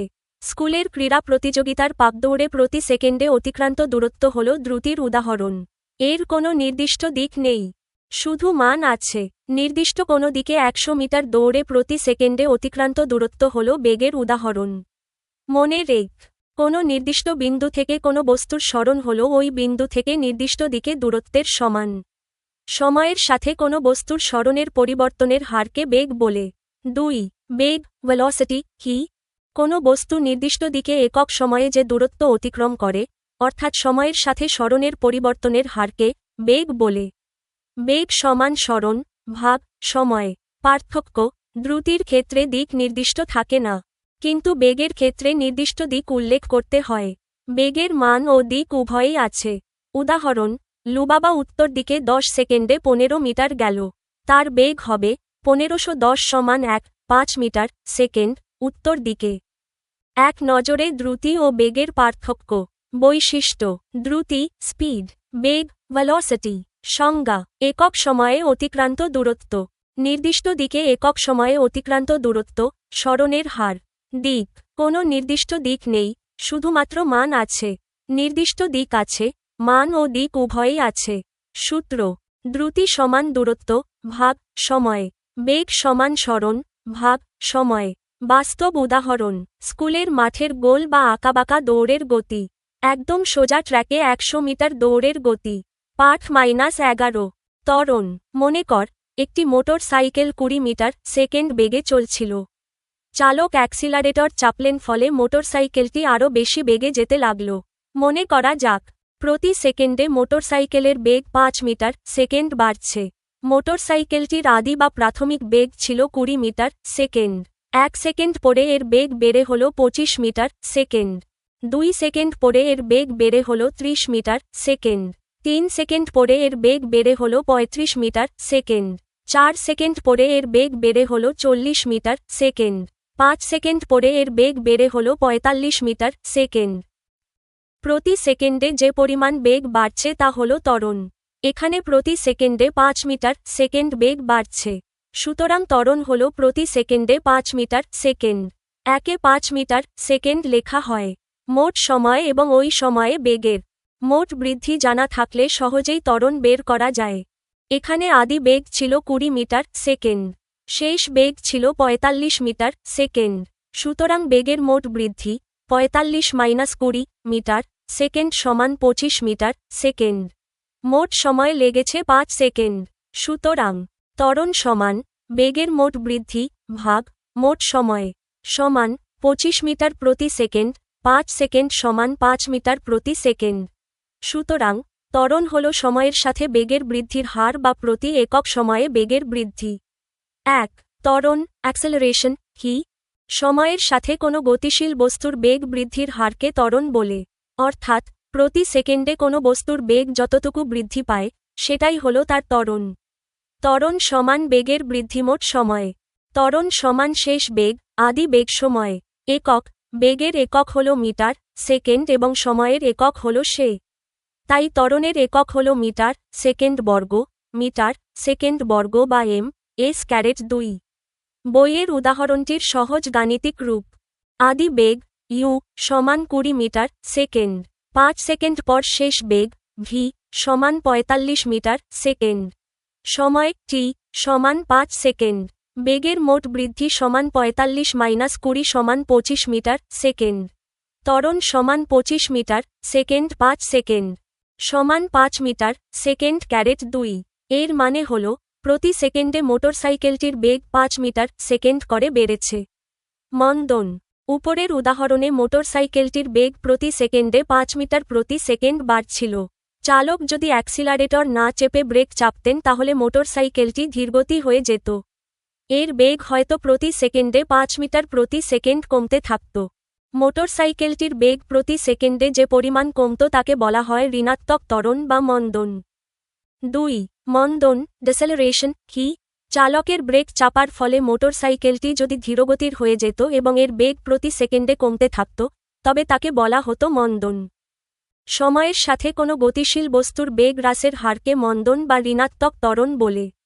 উদাহরণ: একটি গাড়ি 50 মিটার সেকেন্ড বেগে চলছিল। চালক ব্রেক চাপায় 5 সেকেন্ড পর গাড়িটির বেগ কমে দাঁড়ালো 25 মিটার সেকেন্ড। এখানে বেগ কমেছে সমান 50-25 সমান 25 মিটার সেকেন্ড। তাহলে মন্দন হবে সমান 255 সমান 5 মিটার সেকেন্ড ক্যারেট 2। এক নজরে ত্বরণ ও মন্দনের তুলনা। বৈশিষ্ট্য: ত্বরণ অ্যাক্সেলারেশন, মন্দন ডিসেলারেশন। অবস্থা: বেগ সময়ের সাথে ক্রমশ বাড়ে, বেগ সময়ের সাথে ক্রমশ কমে। মান: এটি ধনাত্মক প্লাস মান প্রকাশ করে, এটি ঋণাত্মক ত্বরণ হিসেবে পরিচিত। চলক: শেষ বেগ ভি এর থেকে বড় আদি বেগ ইউ। শেষ বেগ ভি এর থেকে কম আদি বেগ ইউ। বাস্তব উদাহরণ: স্থির অবস্থান থেকে বাস যখন ছাড়ার পর গতি বাড়ায়। স্টেশনে থামার আগে ট্রেনের গতি আস্তে আস্তে কমে যাওয়া। আপনার জন্য একটি বাস্তবধর্মী প্রশ্ন: আপনি যখন উপর থেকে কোনো বল নিচের দিকে ছেড়ে দেন, তখন অভিকর্ষ বলের টানে বলটির বেগ প্রতি সেকেন্ডে বাড়তে থাকে। এই ক্ষেত্রে বলটিতে কি ত্বরণ ঘটছে নাকি মন্দন ঘটছে? একটু ভেবে বলুন তো। পাঠ 12: অতিরিক্ত গতি ও জীবনের ঝুঁকি। কাজ: 5-এর 6 জন বন্ধু মিলে একটি দল তৈরি করো। প্রতিটি দল নিজেদের মধ্যে যানবাহনের দুর্ঘটনার কারণ নিয়ে আলোচনা করো। আলোচনা শেষে কারণগুলো খাতায় লেখো। প্রতিটি দল থেকে একজন তা উপস্থাপন করো। সকল দলের উপস্থাপনের পর নিজেরা সারসংক্ষেপ তৈরি করো। আমাদের দেশে প্রতিদিনই কোনো না কোনো সড়ক দুর্ঘটনা ঘটছে। এই দুর্ঘটনার একটি কারণ অতিদ্রুত গাড়ি চালানো। অতিরিক্ত বেগে যানবাহন চালালে যানবাহনের উপর চালকের নিয়ন্ত্রণ থাকে না। সুতরাং যেসব বাসচালক, ট্রাকচালক বা গাড়ি চালক অতিদ্রুত গাড়ি চালান, তারাই বেশি দুর্ঘটনায় পড়েন। ফলে অনেক লোক মারা যায়, অনেক লোক আহত হয়, অনেক লোক চিরজীবনের জন্য পঙ্গু হয়ে যায়। তাই অতিরিক্ত বেগে বাস, ট্রাক, লরি ও গাড়ি চালাতে নেই। কেউ চালালেও তাকে নিষেধ করতে হবে। সরু রাস্তা, রাস্তার বাঁক ও সেতুতে দুর্ঘটনার আশঙ্কা বেশি। এসব জায়গায় অতিরিক্ত বেগে যানবাহন চালালে সবচেয়ে বেশি দুর্ঘটনা ঘটে। অনেক রাস্তায় যানবাহনের গতিসীমা নির্দিষ্ট করা থাকে। এই নির্দিষ্ট গতিসীমা মেনে যানবাহন চালাতে হবে। বড় হয়ে নিজেরা কখনো অতিরিক্ত বেগে যানবাহন চালাবে না এবং অন্যকেও চালাতে নিষেধ করবে। নতুন শব্দ: স্থিতি, গতি, চলন গতি, ঘূর্ণন গতি, চলন ঘূর্ণন গতি, পর্যাবৃত্ত গতি, স্পন্দন গতি, সরণ, বেগ ও ত্বরণ। এই অধ্যায়ের সর্বশেষ এবং সবচেয়ে গুরুত্বপূর্ণ ও বাস্তবমুখী পাঠটি হল অতিরিক্ত গতি ও জীবনের ঝুঁকি। বিজ্ঞানের গাণিতিক হিসাব নিকাশ এবং গতির সূত্রগুলো শেখার আসল উদ্দেশ্য হল সেগুলাকে বাস্তব জীবনে কাজে লাগিয়ে নিজেকে ও সমাজকে নিরাপদ রাখা। নিচে আপনার দেওয়া পাঠের সহজ আলোচনা এবং এই সম্পূর্ণ অধ্যায়ের একটি চমৎকার সারসংক্ষেপ তুলে ধরা হল। 1. অতিরিক্ত গতি ও সড়ক দুর্ঘটনা, high speed and road accidents. আমাদের দৈনন্দিন জীবনে সময়ের মূল্য অনেক, কিন্তু জীবনের মূল্য তার চেয়েও বেশি। সড়ক দুর্ঘটনার অন্যতম প্রধান কারণ হল অতিরিক্ত গতি বা অতিদ্রুত গাড়ি চালানো। অতিরিক্ত গতি কেন বিপজ্জনক? নিয়ন্ত্রণ হারানো: গাড়ি যখন অতিরিক্ত বেগে চলে, তখন চালকের পক্ষে গাড়ির স্টিয়ারিং বা ব্রেকের ওপর নিয়ন্ত্রণ রাখা অসম্ভব হয়ে পড়ে। থামার জন্য বেশি দূরত্বের প্রয়োজন। হঠাৎ সামনে কোনো বাধা বা মানুষ চলে আসলে অতিদ্রুত গতিশীল গাড়িকে ব্রেক করলেও তা সাথে সাথে থামে না। জড়তার কারণে গাড়িটি বেশ কিছুটা পথ এগিয়ে গিয়ে ধাক্কা মারে। ঝুঁকিপূর্ণ স্থান: সরু রাস্তা, রাস্তার তীব্র বাঁক, সেতু, ব্রিজ এবং ওভারব্রিজের মুখে দুর্ঘটনার আশঙ্কা সবচেয়ে বেশি থাকে। এসব জায়গায় গতি না কমালে গাড়ি উল্টে যাওয়ার বা মুখোমুখি সংঘর্ষের সম্ভাবনা থাকে। আমাদের দায়িত্ব: রাস্তাঘাটে নির্দিষ্ট গতিসীমা, স্পিড লিমিট মেনে চলতে হবে। বড় হয়ে নিজেরা কখনো অতিরিক্ত গতিতে গাড়ি চালাবো না এবং আমাদের পরিচিত কেউ চালালে তাকেও বিনম্রভাবে নিষেধ করব। 2. দলগত কাজের সমাধান। সড়ক দুর্ঘটনার প্রধান কারণসমূহ। শ্রেণীকক্ষে 5-এর 6 জন বন্ধু মিলে আলোচনা করে সড়ক দুর্ঘটনার যে কারণগুলো চিহ্নিত করা যায়, তার একটি সারসংক্ষেপ নিচে দেওয়া হল। অতিরিক্ত গতিবেগ: দ্রুত গন্তব্যে পৌঁছানোর প্রতিযোগিতার কারণে নিয়ন্ত্রণ হারিয়ে ফেলা। বেপরোয়া ওভারটেকিং: সরু রাস্তায় বা বাঁকে অন্য গাড়িকে টপকে যাওয়ার চেষ্টা। অদক্ষ ও লাইসেন্সবিহীন চালক। ট্রাফিক আইন সম্পর্কে সঠিক ধারণা না থাকা। ত্রুটিপূর্ণ যানবাহন, গাড়ির ব্রেক, চাকা বা ইঞ্জিন ঠিকঠাক না থাকা সত্ত্বেও রাস্তায় চালানো। রাস্তার খারাপ অবস্থা। রাস্তায় বড় বড় গর্ত বা তীব্র বাঁক থাকা এবং পর্যাপ্ত রোড সাইন বা গতিসীমার নির্দেশক না থাকা। 3. অধ্যায়ের মূল শব্দ ও ধারণার একনজরে রিভিশন অ্যাট আ গ্লান্স। এই অধ্যায়ে আমরা যে চমৎকার বিষয়গুলো শিখলাম তা একনজরে দেখে নেওয়া যাক। শব্দ, ভোক্যাবুলারি, সহজ কথা বা সংজ্ঞা। স্থিতি, রেস্ট, সময়ের সাথে পারিপার্শ্বিকের সাপেক্ষে কোনো বস্তুর অবস্থানের পরিবর্তন না হওয়া। গতি, মোশন, সময়ের সাথে পারিপার্শ্বিকের সাপেক্ষে কোনো বস্তুর অবস্থানের পরিবর্তন হওয়া। চলন, গতি, বস্তুর প্রতিটি কণা একই সময়ে একই দিকে সমান দূরত্ব অতিক্রম করে। ঘূর্ণন, গতি, কোনো নির্দিষ্ট অক্ষ বা বিন্দুকে কেন্দ্র করে বৃত্তাকার পথে ঘোরা। চলন, ঘূর্ণন, গতি, জটিল গতি, ঘোড়ার সাথে সাথে সামনে এগিয়ে যাওয়া, যেমন সাইকেলের চাকা। পর্যাবৃত্ত গতি, নির্দিষ্ট সময় পর পর একই পথ বারবার একই দিকে অতিক্রম করা, যেমন ঘড়ির কাঁটা। স্পন্দন গতি, দোলন গতি, স্থির অবস্থানের দুই পাশে অর্ধেক সময় একদিকে এবং বাকি অর্ধেক সময় বিপরীত দিকে চলা। সরণ, ডিসপ্লেসমেন্ট, আদি ও শেষ অবস্থানের মধ্যকার সর্বনিম্ন সোজা দূরত্ব, নির্দিষ্ট দিক থাকে। বেগ, ভেলোসিটি, নির্দিষ্ট দিকে সময়ের সাথে সরণের পরিবর্তনের হার। ত্বরণ, অ্যাক্সেলারেশন, সময়ের সাথে কোনো গতিশীল বস্তুর বেগ বৃদ্ধির হার। আপনার জন্য একটি চমৎকার দলগত প্রশ্ন। যদি কোনো চালক ভেজা বা বৃষ্টিভেজা রাস্তায় স্বাভাবিক গতিতেই গাড়ি চালান, তাও কেন গাড়ি পিছলে যাওয়ার ঝুঁকি থাকে? এর সাথে বিজ্ঞানের কোন বিষয়টি জড়িত বলে আপনি মনে করেন? এই অধ্যায়ে আমরা যা শিখলাম, কোন বস্তু যদি পর্যবেক্ষকের সাপেক্ষে অবস্থান পরিবর্তন করে, তখন বস্তুটিকে গতিশীল বলা হয় এবং বস্তুর এই অবস্থাকে বলা হয় গতি। কোনো বস্তু যদি পর্যবেক্ষকের সাপেক্ষে অবস্থান পরিবর্তন না করে, তখন বস্তুটিকে স্থিতিশীল বলা হয় এবং বস্তুর এই অবস্থাকে বলা হয় স্থিতি। সকল গতিই আপেক্ষিক। গতিকে বিভিন্নভাবে শ্রেণীকরণ করা যেতে পারে, যেমন ক. চলন গতি, খ. ঘূর্ণন গতি, গ. জটিল গতি, ঘ. পর্যাবৃত্ত গতি, উম. স্পন্দন গতি বা দোলন গতি। কোনো গতিশীল বস্তুর সকল কণা বা বিন্দু একই সময়ে একই দিকে সমান দূরত্ব অতিক্রম করলে তাকে চলন গতি বলে। কোনো বস্তুর সকল বিন্দু একই পথে না চলে, এর প্রতিটি বিন্দু যদি এর কেন্দ্রের চারদিকে ভিন্ন ভিন্ন ব্যাসার্ধের বৃত্তাকার পথে চলে, তাহলে এর গতিকে ঘূর্ণন গতি বলে। যে গতির ঘূর্ণন ও চলন উভয়ই আছে সেই গতিকে ঘূর্ণন চলন গতি বলে। কোনো গতিশীল বস্তু যদি একই পথ বারবার অতিক্রম করে, তাহলে সে গতিকে পর্যাবৃত্ত গতি বলে। দোলন গতি বা স্পন্দন গতি হল সে গতি যেখানে কোনো বস্তু একটি অবস্থানের অগ্রপশ্চাৎ চলে বা গতিশীল। দূরত্ব হল যে কোনো দিকে অতিক্রান্ত দৈর্ঘ্য এবং সরণ হল কোনো বস্তুর প্রাথমিক অবস্থা হতে শেষ অবস্থান পর্যন্ত সরল রৈখিক দূরত্ব। কোনো বস্তু একক সময়ে যে দূরত্ব অতিক্রম করে তাকে দ্রুতি বলে। কোনো নির্দিষ্ট দিকে দ্রুতিকে বলা হয় বেগ। ত্বরণ হল সময়ের সাথে বেগ বৃদ্ধির হার বা প্রতি সেকেন্ডে বেগের বৃদ্ধি। মন্দন হল ঋণাত্মক ত্বরণ। যানবাহনের অতিরিক্ত গতি দুর্ঘটনার অন্যতম প্রধান কারণ। গুরুত্বপূর্ণ কুইজ ও উত্তর পরীক্ষার প্রস্তুতির জন্য। প্রশ্ন 1. সকল গতিই আপেক্ষিক কথাটি সংক্ষেপে বুঝিয়ে লেখো। উত্তর: মহাবিশ্বের কোনো বস্তুই পরম স্থিতিশীল বা পরম গতিশীল নয়।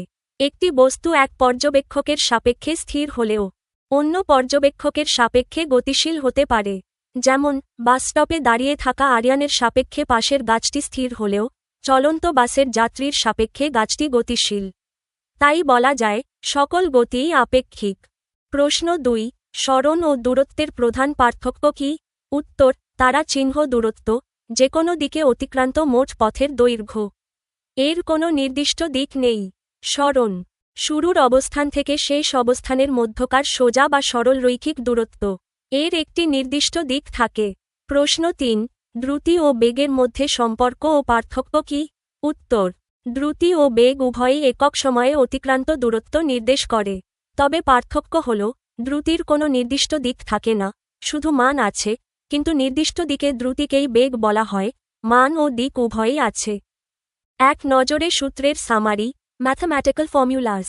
পরীক্ষায় গাণিতিক সমস্যার দ্রুত সমাধানের জন্য এই 3টি সূত্র মনে রাখা খুবই জরুরি। দ্রুতি, বেগ।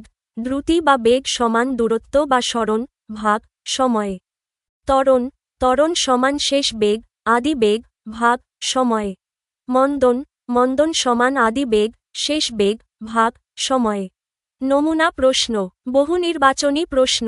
১. সময়ের সাথে সরণের পরিবর্তনের হারকে কি বলে? সঠিক উত্তর খ. বেগ। সহজ ব্যাখ্যা, আমরা জানি সময়ের সাথে যেকোনো দিকে অতিক্রান্ত দূরত্বকে দ্রুতি বলে। কিন্তু যখনই সরণ, যা একটি নির্দিষ্ট দিক নির্দেশ করে, বলা হবে, তখন সময়ের সাথে সরণের পরিবর্তনের হারকে বেগ বলা হয়। ২. ঘড়ির সেকেন্ডের কাঁটার গতি কোন ধরনের গতি? সঠিক উত্তর ঘ. পর্যাবৃত্ত গতি। সহজ ব্যাখ্যা, ঘড়ির সেকেন্ডের কাঁটাটি প্রতি ৬০ সেকেন্ড বা ১ মিনিট পর পর একটি নির্দিষ্ট বিন্দুকে একই দিক থেকে বারবার অতিক্রম করে। যেহেতু এটি একটি নির্দিষ্ট সময় পর পর একই পথের পুনরাবৃত্তি ঘটাচ্ছে, তাই এটি পর্যাবৃত্ত গতি। উল্লেখ্য, এটি একই সাথে ঘূর্ণন গতিরও উদাহরণ, তবে অপশন অনুযায়ী এটি পর্যাবৃত্ত গতি হিসেবে সবচেয়ে বেশি উপযুক্ত। নিচের উদ্দীপকের আলোকে ৩ ও ৪ নং প্রশ্নের উত্তর দাও। রিমি একটি স্থান থেকে নির্দিষ্ট দিকে সোজা পথে ৮ মিটার গেল। সেখান থেকে একই পথে বিপরীত দিকে ৬ মিটার ফিরে এলো। ৩. রিমি কত দূরত্ব অতিক্রম করল? সঠিক উত্তর গ. ১৪ মিটার। সহজ ব্যাখ্যা, আমরা জানি দূরত্ব হল যেকোনো দিকে অতিক্রান্ত মোট পথের দৈর্ঘ্য। রিমি প্রথমে গেল সমান ৮ মিটার, এরপর ফিরে এলো সমান ৬ মিটার। মোট অতিক্রান্ত দূরত্ব সমান ৮ + ৬ সমান ১৪ মিটার। ৪. রিমির সরণ কত? সঠিক উত্তর ক. ২ মিটার। সহজ ব্যাখ্যা, সরণ হল শুরুর অবস্থান থেকে শেষ অবস্থানের মধ্যকার সোজা বা সরল রৈখিক সরাসরি দূরত্ব। রিমি প্রথমে একদিকে সোজা গেল ৮ মিটার, সেখান থেকে উল্টো দিকে ফিরে এলো ৬ মিটার। তাহলে শুরুর বিন্দু থেকে এখন তার সরাসরি দূরত্ব সমান ৮ - ৬ সমান ২ মিটার। সৃজনশীল প্রশ্ন। ১. ফাতিমা, খাদিজা ও আয়েশা বাড়ি থেকে স্কুলে রওনা হল। স্কুলে পৌঁছাতে ফাতিমার ১৫ মিনিট, খাদিজার ২০ মিনিট এবং আয়েশার ৩০ মিনিট সময় লাগল। ফাতিমার বাড়ি থেকে স্কুলের দূরত্ব ১৫০০ মিটার, খাদিজার ১৮০০ মিটার এবং আয়েশার ২১০০ মিটার। ক. পর্যাবৃত্ত গতি, পিরিয়ডিক মোশন, কাকে বলে? উত্তর, কোনো গতিশীল বস্তু যদি একটি নির্দিষ্ট সময় পর পর একই পথ দিয়ে একই দিকে বারবার অতিক্রম করে, তবে সেই বস্তুর গতিকে পর্যাবৃত্ত গতি বলে। সহজ উদাহরণ, ঘড়ির কাঁটার গতি বা বৈদ্যুতিক পাখার গতি হল পর্যাবৃত্ত গতি, কারণ এগুলো নির্দিষ্ট সময় পর পর একই পথ বারবার অতিক্রম করে। খ. দেয়াল ঘড়ির দোলকের গতি কী ধরনের গতি? ব্যাখ্যা করো। উত্তর, দেয়াল ঘড়ির দোলকের, পেন্ডুলাম, গতি হল এক ধরনের দোলন গতি বা স্পন্দন গতি, অসিলেটরি মোশন। এটি একই সাথে একটি পর্যাবৃত্ত গতিও বটে। ব্যাখ্যা, দোলন বা স্পন্দন গতির সংজ্ঞা অনুযায়ী, কোনো গতিশীল বস্তু যদি তার গতিপথের অর্ধেক সময় একটি নির্দিষ্ট দিকে এবং বাকি অর্ধেক সময়ে তার বিপরীত দিকে চলে, তবে তাকে দোলন গতি বলে। দেয়াল ঘড়ির দোলকের ক্ষেত্রে দেখা যায়, ১. দোলকটি তার মাঝখানের স্থির অবস্থান থেকে যাত্রা শুরু করে প্রথমে একপাশে, যেমন ডানে যায়। ২. এরপর সেটি আবার মাঝখানের অবস্থানে ফিরে এসে বিপরীত পাশে, যেমন বামে যায়। ৩. এভাবে দোলকটি তার গতিপথের অর্ধেক সময় ডানে এবং বাকি অর্ধেক সময় বামে দুলতে থাকে। যেহেতু দোলকটি তার স্থির অবস্থানের দুই পাশে অগ্রপশ্চাৎ, ডানে বামে দুলতে থাকে, তাই দেয়াল ঘড়ির দোলকের গতি হল একটি চমৎকার দোলন গতি বা স্পন্দন গতি। গ. খুশবুর দ্রুতি নির্ণয় করো। আপনার দেওয়া সৃজনশীল প্রশ্নের উদ্দীপক এবং গ নম্বর প্রশ্নের মধ্যে একটি ছোট অসঙ্গতি রয়েছে। উদ্দীপকে ৩ বান্ধবীর নাম দেওয়া হয়েছে, ফাতিমা, খাদিজা ও আয়েশা, কিন্তু গ নম্বর প্রশ্নে খুশবুর দ্রুতি নির্ণয় করতে বলা হয়েছে, যার নাম উদ্দীপকে নেই। পরীক্ষায় সাধারণত এমন হলে উদ্দীপকের যেকোনো একজনের নামই প্রশ্নে ভুলবশত চলে আসে। আমরা এখানে উদ্দীপকে থাকা ৩ জনেরই, ফাতিমা, খাদিজা ও আয়েশা, দ্রুতি বের করে দেখাচ্ছি, যাতে আপনার পরীক্ষায় যার নামই আসুক না কেন, আপনি খুব সহজেই সেটির সমাধান করতে পারেন। গ. দ্রুতি নির্ণয়ের গাণিতিক সমাধান। আমরা জানি দ্রুতি নির্ণয়ের সূত্রটি হল দ্রুতি সমান অতিক্রান্ত দূরত্ব ভাগ সময়। এখানে সময়ের আন্তর্জাতিক একক হল সেকেন্ড, সে, এবং দূরত্বের একক হল মিটার, মিটার। তাই প্রথমে মিনিটকে সেকেন্ডে রূপান্তর করে নিতে হবে। ১ মিনিট সমান ৬০ সেকেন্ড। ১. ফাতিমার দ্রুতি নির্ণয়। দেওয়া আছে, ফাতিমার অতিক্রান্ত দূরত্ব সমান ১৫০০ মিটার, প্রয়োজনীয় সময় সমান ১৫ মিনিট সমান ১৫ সেকেন্ড সমান ৯০০ সেকেন্ড। তাহলে ফাতিমার দ্রুতি সমান ১৫০০ মিটার ৯০০ সেকেন্ড সমান ১ 67 মিটার সেকেন্ড। 2. খাদিজার দ্রুতি নির্ণয়। দেওয়া আছে খাদিজার অতিক্রান্ত দূরত্ব সমান 1800 মিটার, প্রয়োজনীয় সময় সমান 20 মিনিট সমান 20 সেকেন্ড সমান 1200 সেকেন্ড। তাহলে খাদিজার দ্রুতি সমান 1800 মিটার 1200 সেকেন্ড সমান 1.5 মিটার সেকেন্ড। 3. আয়েশার দ্রুতি নির্ণয়। দেওয়া আছে আয়েশার অতিক্রান্ত দূরত্ব সমান 2100 মিটার, প্রয়োজনীয় সময় সমান 30 মিনিট সমান 30 সেকেন্ড সমান 1800 সেকেন্ড। তাহলে আয়েশার দ্রুতি সমান 2100 মিটার 1800 সেকেন্ড সমান 17 মিটার সেকেন্ড। নোট: আপনার প্রশ্নে যদি খুশবুর নামটি ভুলবশত ফাতিমা, খাদিজা বা আয়েশার জায়গায় এসে থাকে, তবে ওপরের নিয়ম অনুযায়ী নির্দিষ্ট মানগুলো বসিয়ে দিলেই কাঙ্ক্ষিত উত্তরটি পেয়ে যাবেন। যেমন উদ্দীপকের শেষে যদি খুশবুর কোনো তথ্য যোগ করতে চান, তবে তার দূরত্বকে সময়, সেকেন্ডে দিয়ে ভাগ করলেই উত্তর চলে আসবে। ঘ. খাদিজার ও আয়েশার দ্রুতির তুলনা করো। সৃজনশীল প্রশ্নের উদ্দীপক অনুযায়ী খাদিজা ও আয়েশার দ্রুতির গাণিতিক তুলনা নিচে দেওয়া হল। ঘ. খাদিজা ও আয়েশার দ্রুতির তুলনা। খাদিজা ও আয়েশার মধ্যে কে বেশি দ্রুত স্কুলে পৌঁছালো তা জানতে হলে আমাদের দুজনেরই দ্রুতি, প্রতি সেকেন্ডে অতিক্রান্ত দূরত্ব, বের করে তুলনা করতে হবে। আমরা জানি দ্রুতি সমান অতিক্রান্ত দূরত্ব ভাগ সময়। 1. খাদিজার দ্রুতি নির্ণয়। খাদিজার অতিক্রান্ত দূরত্ব সমান 1800 মিটার, প্রয়োজনীয় সময় সমান 20 মিনিট সমান 20 সেকেন্ড সমান 1200 সেকেন্ড। তাহলে খাদিজার দ্রুতি v_1 v_1 সমান 1800 মিটার 1200 সেকেন্ড সমান 1.5 মিটার সেকেন্ড। অর্থাৎ খাদিজা প্রতি সেকেন্ডে 1.5 মিটার দূরত্ব অতিক্রম করে। 2. আয়েশার দ্রুতি নির্ণয়। আয়েশার অতিক্রান্ত দূরত্ব সমান 2100 মিটার, প্রয়োজনীয় সময় সমান 30 মিনিট সমান 30 সেকেন্ড সমান 1800 সেকেন্ড। তাহলে আয়েশার দ্রুতি v_2 v_2 সমান 2100 মিটার 1800 সেকেন্ড সমান 17 মিটার সেকেন্ড। অর্থাৎ আয়েশা প্রতি সেকেন্ডে প্রায় 17 মিটার দূরত্ব অতিক্রম করে। দ্রুতির তুলনা ও বিশ্লেষণ। আমরা দেখতে পাচ্ছি খাদিজার দ্রুতি সমান 1.5 মিটার সেকেন্ড, আয়েশার দ্রুতি সমান 17 মিটার সেকেন্ড। যেহেতু 1.5 মিটার সেকেন্ডের থেকে বড় 17 মিটার সেকেন্ড, সেহেতু খাদিজার দ্রুতি আয়েশার দ্রুতির চেয়ে বেশি। দুজনের দ্রুতির পার্থক্য সমান 1.5 - 17 সমান 0। 33 মিটার সেকেন্ড। সিদ্ধান্ত: গাণিতিক বিশ্লেষণ থেকে দেখা যায় যে খাদিজা প্রতি সেকেন্ডে আয়েশার চেয়ে প্রায় 0.33 মিটার বেশি পথ অতিক্রম করে। অতএব খাদিজা আয়েশার চেয়ে বেশি দ্রুত বা বেশি দ্রুতিতে স্কুলে গিয়েছিল। 2. নিচের উদ্দীপকের আলোকে প্রশ্নের উত্তর দাও। 8 মিটার, 4 মিটার, এ 3 সেকেন্ড, বি 1 সেকেন্ড, সি। চিত্রে একটি কণা এ বিন্দু থেকে সি বিন্দুর দিকে যাচ্ছে। ক. স্থিতি রেস্ট কাকে বলে? উত্তর: সময়ের সাথে পারিপার্শ্বিকের বা পর্যবেক্ষকের সাপেক্ষে যখন কোনো বস্তুর অবস্থানের কোনো পরিবর্তন ঘটে না, তখন তাকে স্থির বস্তু বলে এবং বস্তুর এই অবস্থাকে স্থিতি বলা হয়। সহজ উদাহরণ: টেবিলের ওপর রেখে দেওয়া বই কিংবা রাস্তার পাশে দাঁড়িয়ে থাকা গাছটি হল স্থিতির উদাহরণ, কারণ সময়ের সাথে আশেপাশের সাপেক্ষে এগুলোর অবস্থানের কোনো পরিবর্তন হয় না। খ. প্রসঙ্গ কাঠামো বলতে কী বোঝায়? ব্যাখ্যা করো। উত্তর: যে সুনির্দিষ্ট বস্তু, বিন্দু বা স্থানের সাপেক্ষে অন্য কোনো বস্তুর স্থিতি বা গতি নির্ণয় করা হয়, তাকে প্রসঙ্গ কাঠামো, ফ্রেম অফ রেফারেন্স বলা হয়। ব্যাখ্যা: মহাবিশ্বের কোনো বস্তু আসলেই স্থির নাকি গতিশীল, তা আমরা কোনো কিছুর সাপেক্ষে তুলনা না করে বলতে পারি না। এই তুলনা করার জন্য আমাদের একটি সুনির্দিষ্ট বস্তুর সাহায্য নিতে হয়। যেমন, আপনি যদি আপনার বাড়ির সাপেক্ষে একটি চলন্ত রিকশার গতিবেগ মাপতে চান, তবে এখানে আপনার বাড়িটি হল প্রসঙ্গ কাঠামো।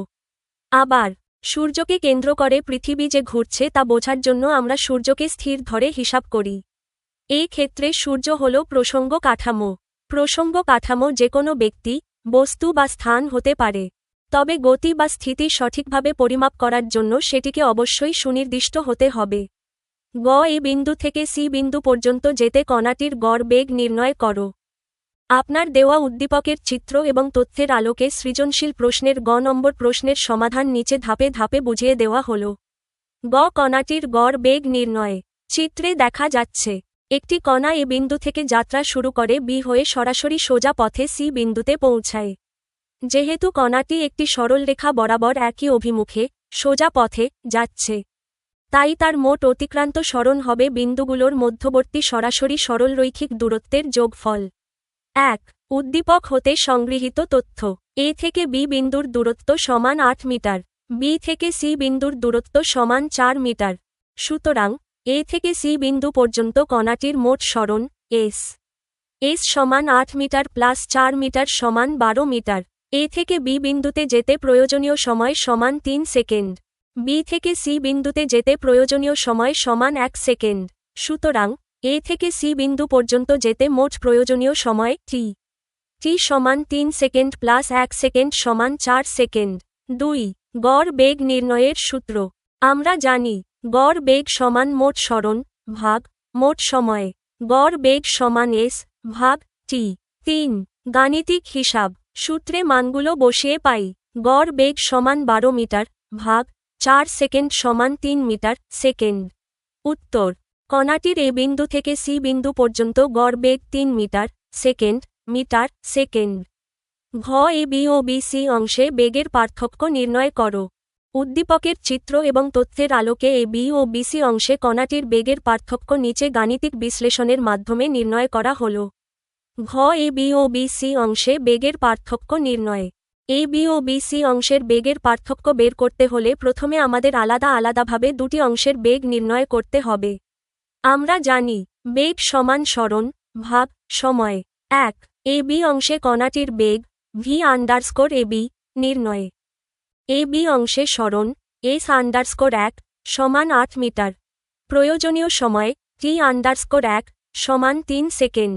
সুতরাং এ বি অংশের বেগ v_ab সমান s1 ভাগ t1 সমান 8 মিটার ভাগ 3 সেকেন্ড সমান 67 মিটার সেকেন্ড। 2. বিসি অংশে কণাটির বেগ v_bc নির্ণয়। বিসি অংশে সরণ s_2 সমান 4 মিটার। প্রয়োজনীয় সময় t_2 সমান 1 সেকেন্ড।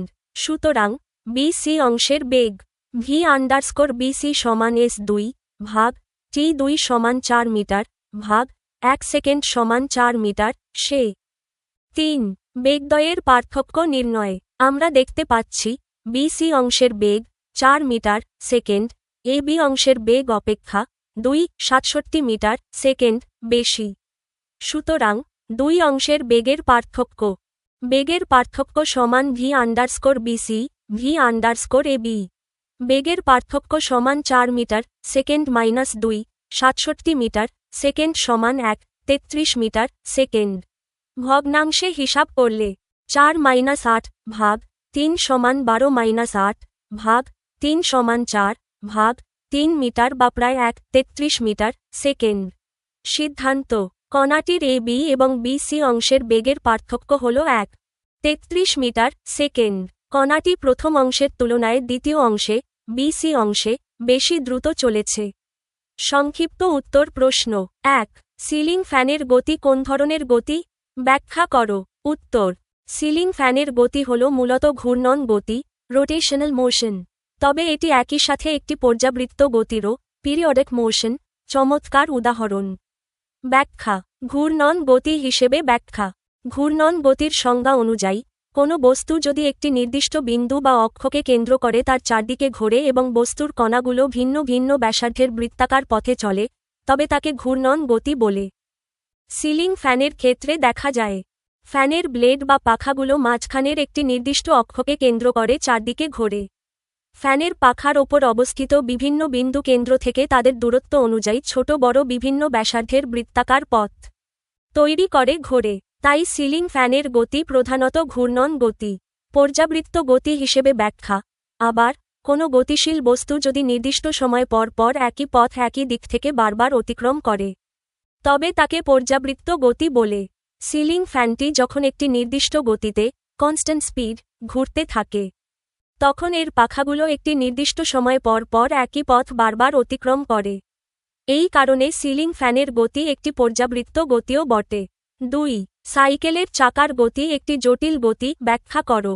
উত্তর: সাইকেলের চাকার গতি হল একটি জটিল গতি বা চলন ঘূর্ণন গতি, রোটেশনাল ট্রান্সলেশনাল মোশন। কারণ এই গতিতে একই সাথে চলন গতি এবং ঘূর্ণন গতি উভয়ই বিদ্যমান থাকে। ব্যাখ্যা: পদার্থবিজ্ঞানের নিয়ম অনুযায়ী কোনো গতির মধ্যে যদি ঘূর্ণন ও চলন উভয় গতিই একসাথে কাজ করে, তবে সেই গতিকে জটিল গতি বা চলন ঘূর্ণন গতি বলে। যখন একটি সাইকেল চালানো হয়, তখন তার চাকার মধ্যে দুটি ঘটনা একসাথে ঘটে। ১.